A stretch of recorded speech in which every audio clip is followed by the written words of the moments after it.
Hi everybody, welcome to episode 30 of the Teesside Business Podcast. Today we are joined again by Andy Preston. Hi.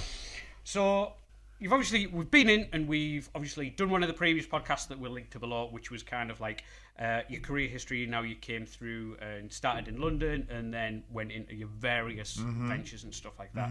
So as most people who are watching this probably know, you've recently lost your mind and decided to run for Mayor of Middlesbrough. That's right.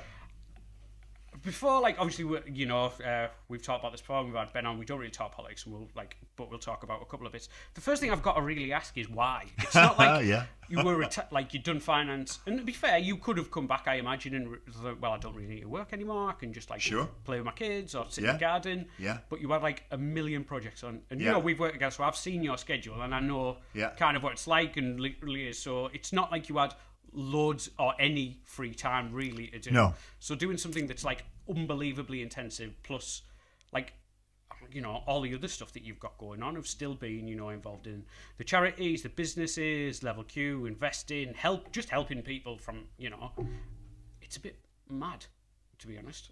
Why? So I definitely could have come back to this area and done nothing, and I don't know what would I have done though. You don't strike me as the kind of person who would ever. I don't know. So I love a challenge. I love to do difficult things where there's going to be a good outcome. Something really positive happens. And that could be almost anything, so long as it's positive. So I love that, and that's why I set up the charitable things, right? So I look at Teesside, Middlesbrough in particular, and I see brilliant people, amazing things, massive potential. And I see that, in my opinion, it's to put it politely, it's not firing on all cylinders. It's suboptimal. It's below par. It could do so much more. And I want to help it get on the right track. Now, I am not a saviour.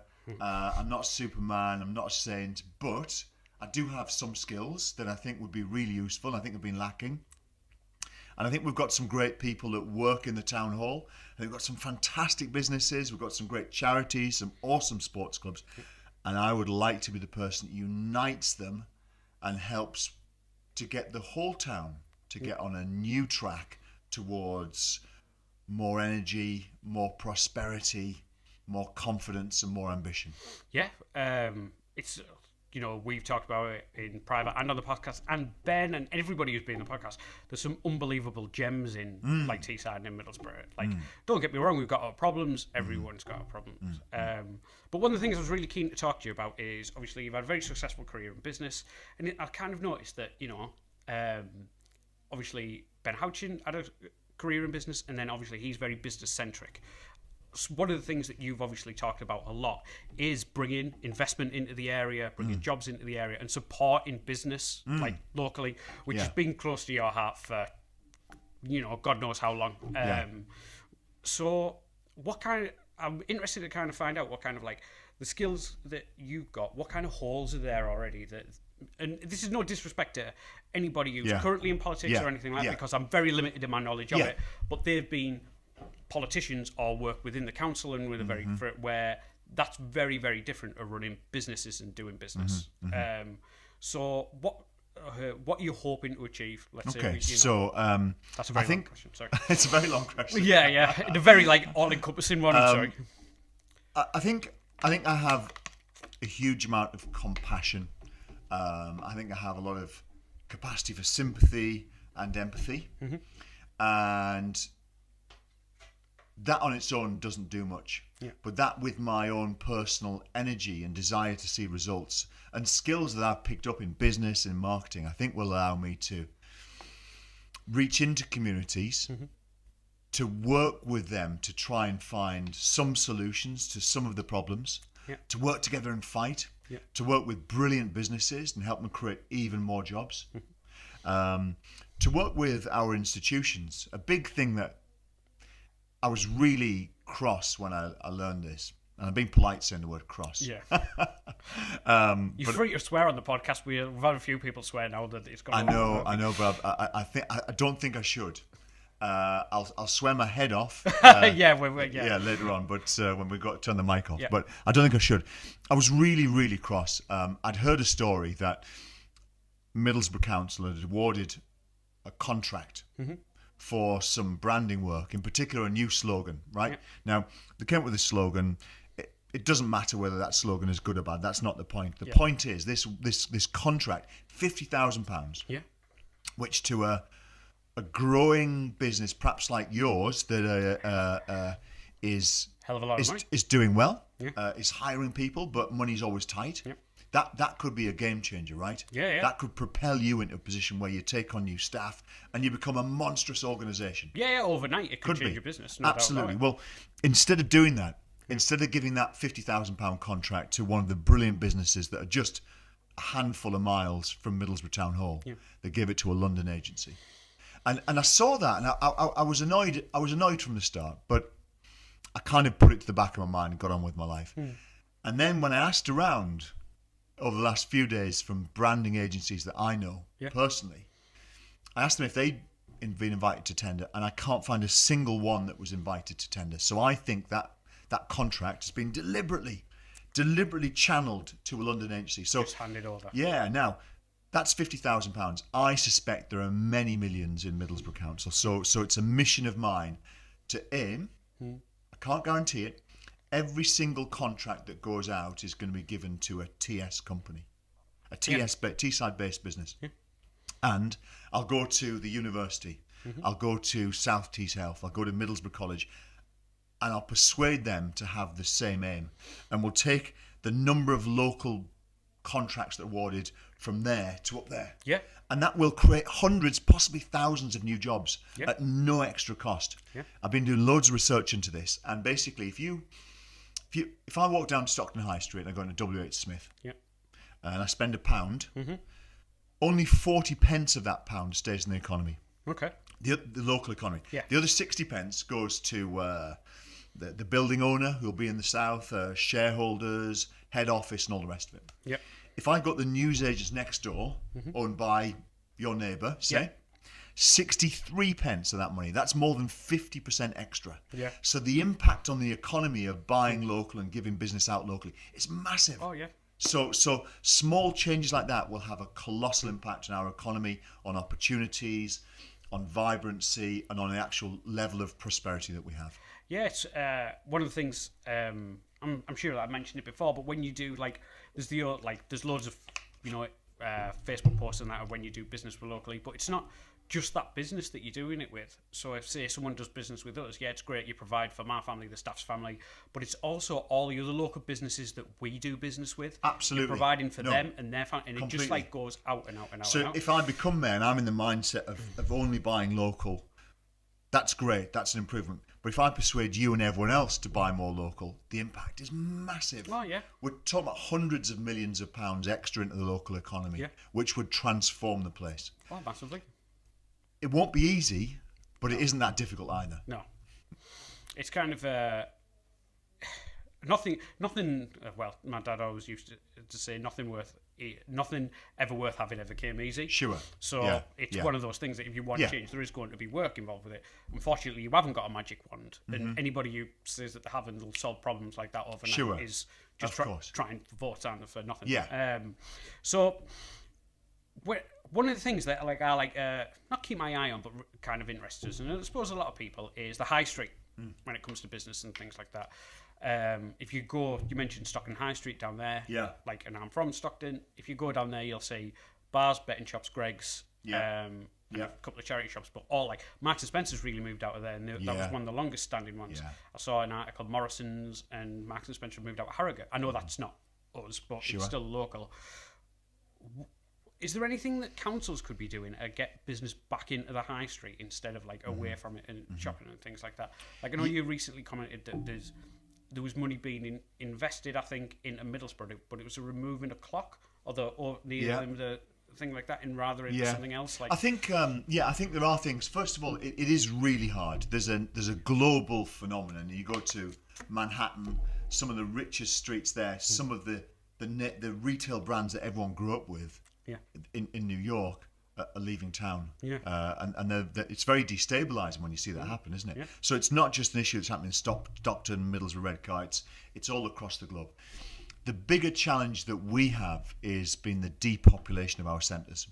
So the centre of Middlesbrough had many thousands, tens of thousands of people, retired people, young people, single people, families, in packed streets. Yeah. And life was, and I didn't live there, but I'd visit relatives every Saturday morning. Yeah. And life there was often a bit rough and ready. Yeah. But it was good and it was wholesome. And those people walked to the shops, into town. That vibrancy and energy was there. Yeah. Over the years, town has been cleared. Yeah. Okay, same thing in large parts of central Stockton. Yeah. As people have moved further and further out, they only go shopping in the car. That means, where do I park is the big thing. Yeah. Teesside Park is a doddle. Yeah. Although you have to drive around a bit, where you park, you can see all the shops. It feels safe and easy and quick. Even if it's not, it feels like it is. Yeah. If you go into Middlesbrough, you're thinking, where am I going to park? Yeah. And is it near the shop? And you're trying to remember the layout of the town. We've got to make it really easy. We need to make parking really easy.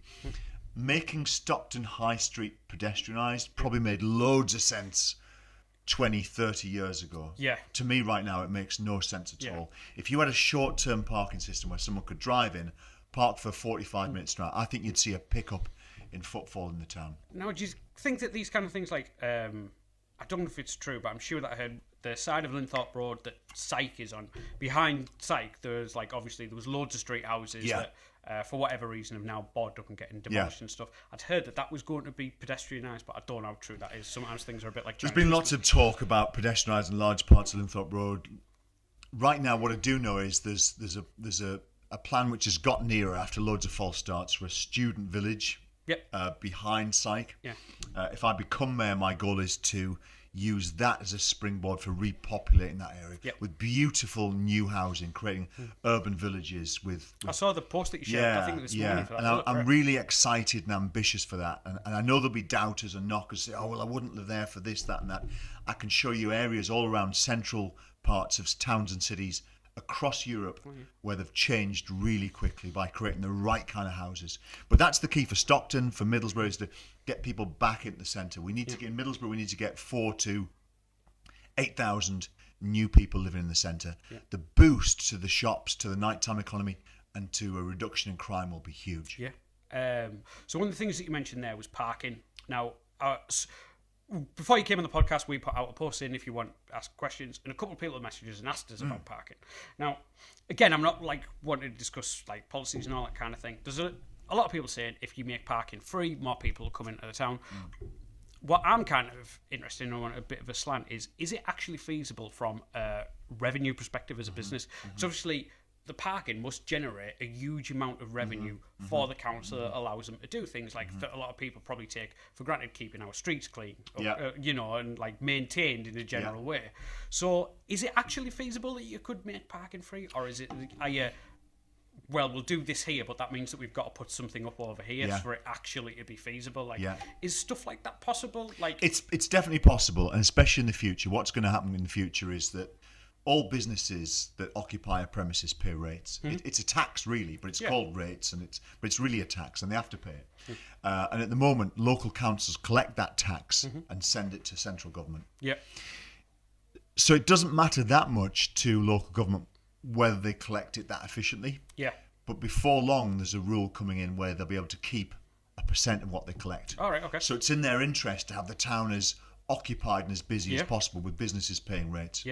So if you give away free parking and you do get an extra 1,000 cars a week in, that might mean an extra 5 shops open, which might mean an extra £200,000 a year in rates. So there's a balancing act to get there, isn't there?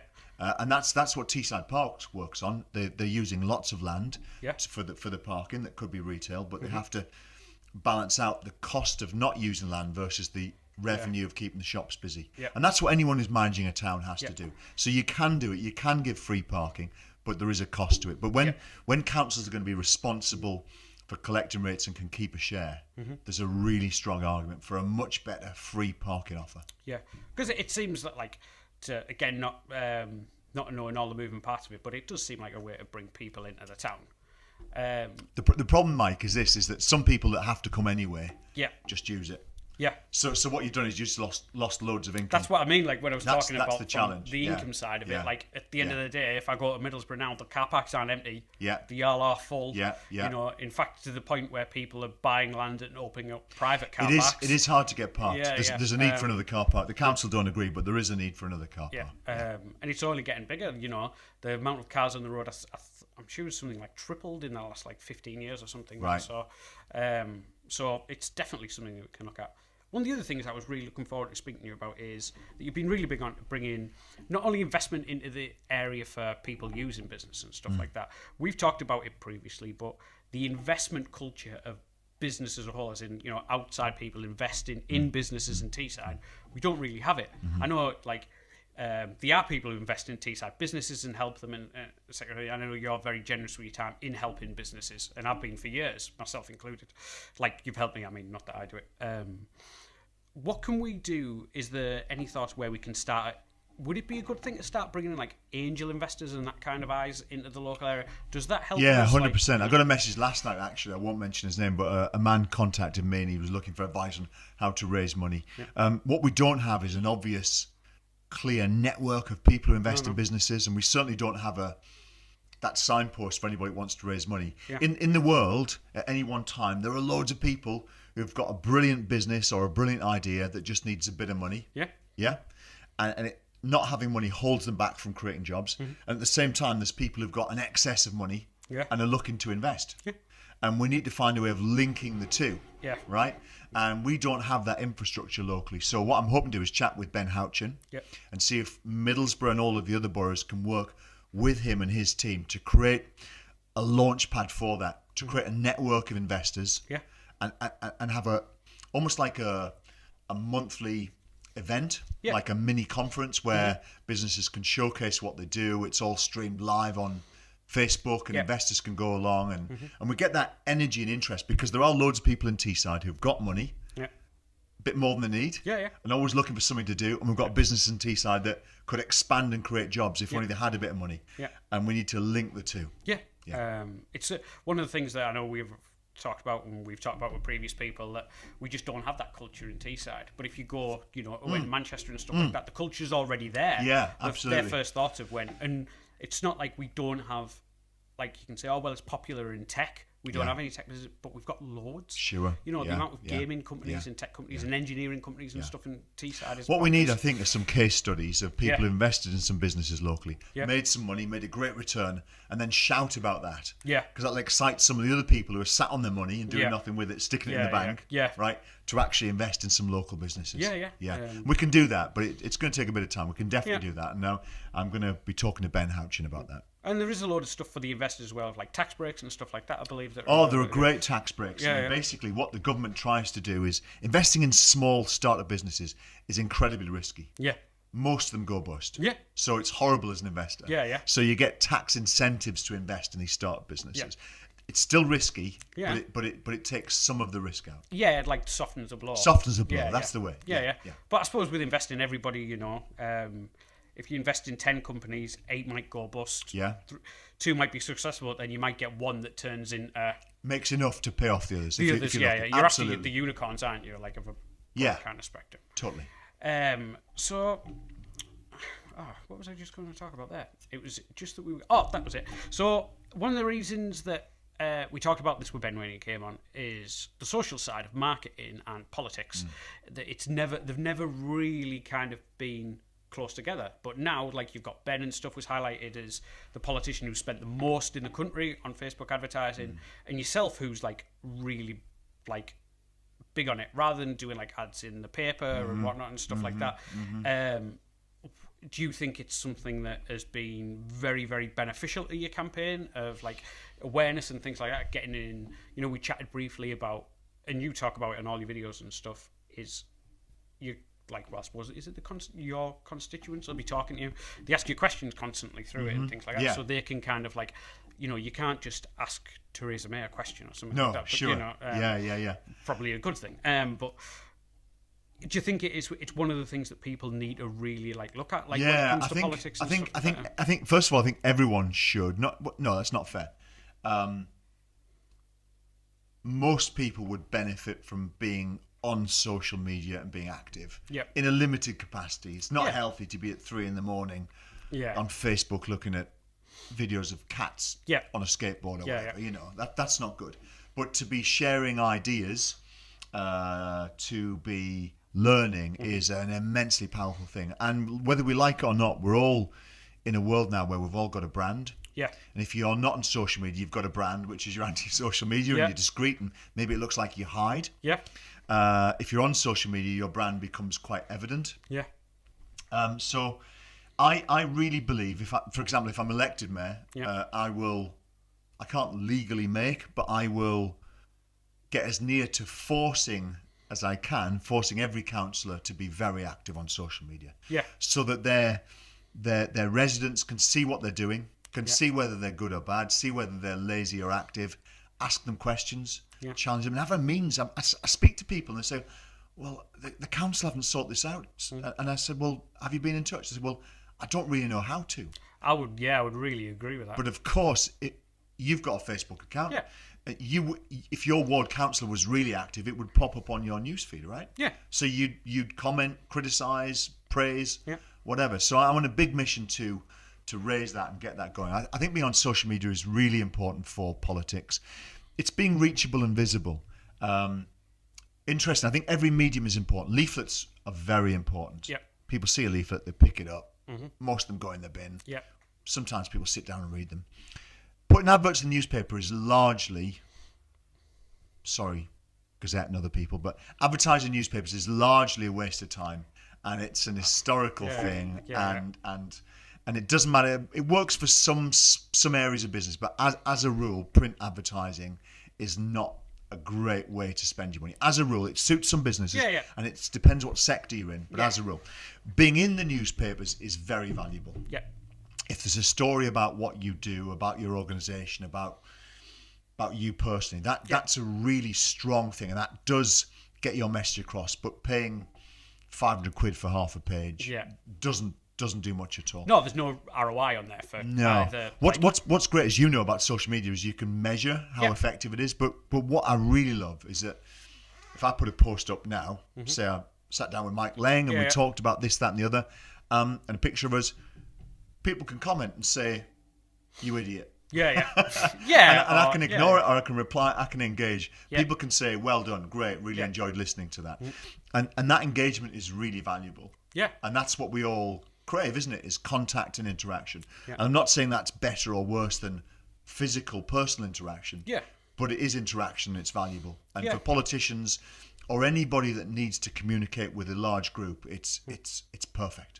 Yeah, and it's like you were saying, it's been not making yourself available, but it's like that access thing. You're visible and accountable. I always think visibility equals accountability. Yeah. So. I definitely agree, because I wouldn't outside. People don't know how to get. I've been asked previously, oh well, I want to talk to Andy. How do I go about it? And I was like, it's really, really easy. You just message him. Yeah. If you want to speak to him for something, chances are he might politely decline. Sure. Because you're right about it for them, but it's times very easy to, not very easy to get. I'm painting a picture there that No, sure. But you can get to know someone, can't you? Yeah. Over a series of weeks or months. Yeah. And then say, can we grab a coffee? Yeah. That's the way to do it. Yeah. And I think that's really important, especially somebody who's going to be making decisions on how the local area progresses. You want to know what kind of person that is, and how connected they are with actually what's going on. Mm-hmm. One of the things that a lot of people talk about when it comes to politicians is that they are disconnected from what's going on. For yourself, obviously running the charity, or Sleep Out and Philanthropic, etc., do you think that's changed how you would be mayor from a business perspective, because you've seen the very you've seen not the worst of the area, but you know what I mean, areas that need a bit of love and attention. Yeah, 100%. Versus someone who might not have never seen that and come from a middle class background, etc. So was it Monday or was it before? In the last 8 days or so, I did a meeting in a pub, and people could come along and have a chat, and not many turned up, but it was still a good exercise. But someone came along deliberately to spoil it. There was someone that had been sent along with a political angle for a competing political force, And this guy came in. He was a bit nervous and a bit incoherent, but he was just blurting out sort of insults, really. Yeah. But they were meant to sound like questions. Yeah. But one of the points he was trying to make was he was saying, well, you live in a castle. How can you represent the working people of Teesside? And of course, well, first of all, I don't live in a castle. Yeah. I've got a nice house, but I don't live in a castle. But I was at pains to point out that all through my life, but especially in the last 6 or 7 years, I've interacted with groups from across Teesside that have ranged from people who are literally destitute, literally having to be fed and clothed by organisations. I've interacted with working people who are in terrible financial straits. I've interacted with some of the wealthiest people, and I've interacted with all kinds of groups.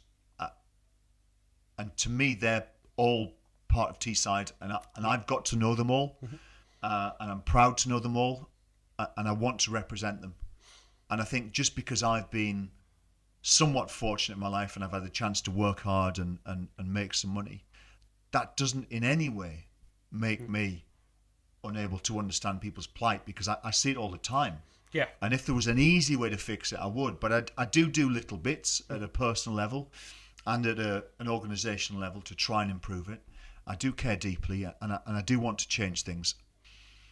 I don't know if I got off the point, but no, but someone came along and they were challenging me on that in that regard, and it was I can see why people might think that, but actually nothing could be further from the truth. I think I've got a really well balanced overview of the community, from the richest to the most unfortunate, from the healthiest to the sickest. It's been a privilege to get to know groups and individuals from every facet of life on Teesside, and I would be desperately proud to represent them all and try and look after them. Yeah.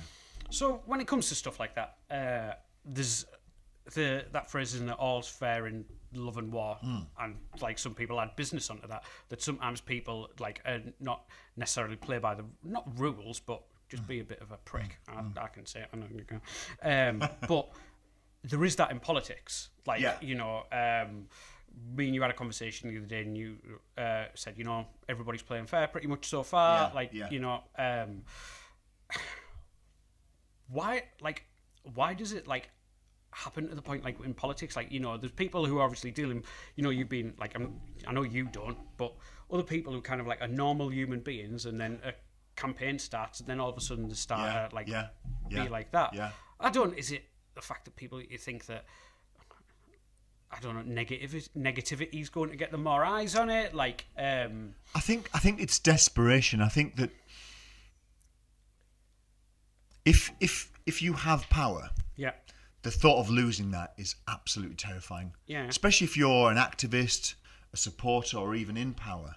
I think your purpose, your identity, your status in the community is built around that power. Yeah.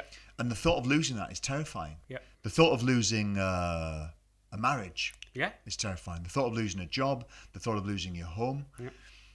It's much worse to have something and lose it than never have it. Yeah. So I think what's going on, and there's a bit of nastiness creeping in, and I can cope with it, but it's it's stupid, it's childish, it's boring.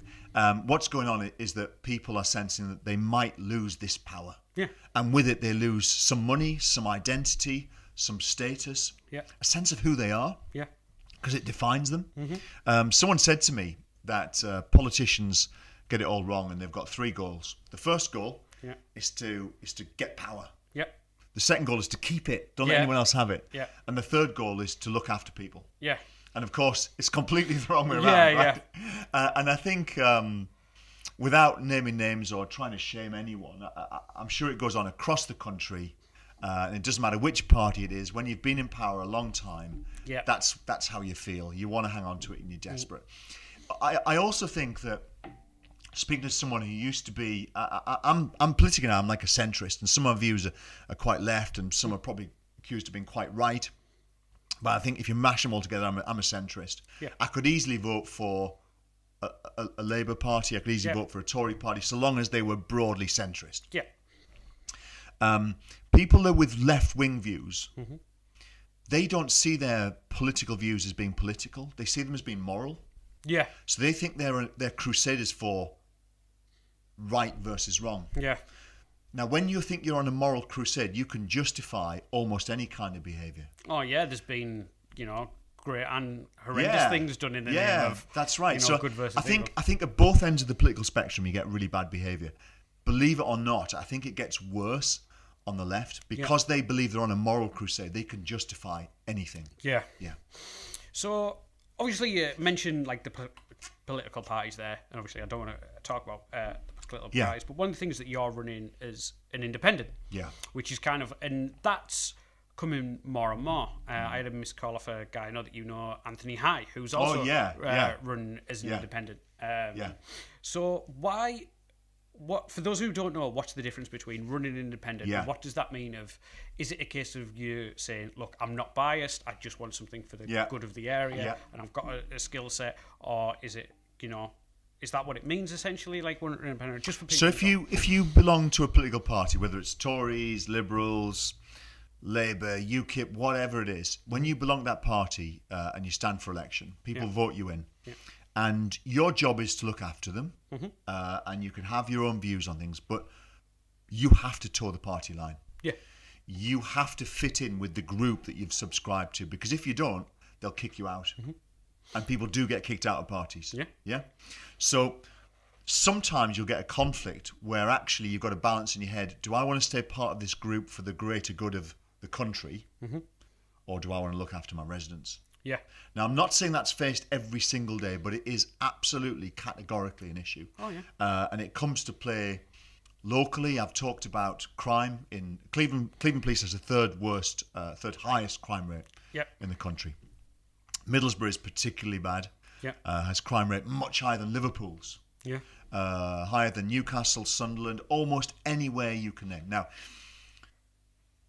there's a guy that runs Cleveland Police called Barry Coppinger, and I'm not criticising him at a personal level. I've met him. I think he's a decent guy. I think I can work with him. Yep. But Cleveland Police, at a managerial senior level, isn't doing the best job. Yeah. Right? Now, but you will not hear a Labour politician locally, whether they're a councillor, an MP, a mayor, they will not challenge Barry Coppinger. Right. And they should. He needs that. Yeah. Everybody in their life needs someone to say, you should do this, you need more of that. Why isn't this happening? They're not doing that because they're all part of the same party. They're not really able to do that. They're not able to stand and shout at each other and challenge and ask for better stuff because it makes the party look bad. Yeah, by association, you are saying Labour is bad. Exactly right. Exactly right. So as an independent mayor, as an example, I would be keen to work with Barry Coppinger. I'm sure we could work well together. But I would also be challenging him in a constructive way. I would be, if he wasn't coming up with good, sensible targets, I'd be setting him targets. Yep. Saying we want this, this, and this. Why isn't it happening? Yep. And he would have the right to respond. So an independent isn't part of a group or a gang where you've got a necessity to stick together and not be too critical of each other. Yep. You need politicians criticising each other. Yeah. It's a healthy thing. Yeah.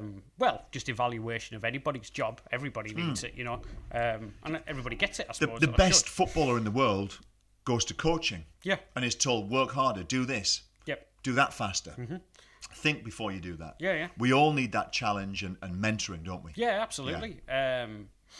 So I'm going to bring it back to like a business because obviously I know our time is limited. But so for the business community, when you get elected, what kind of things can we as a business community help with? Because it's all great. I don't believe that we should go, Andy, you are now the saviour of business. We want all contracts because that's just not feasible. What kind of stuff can we all do together to help?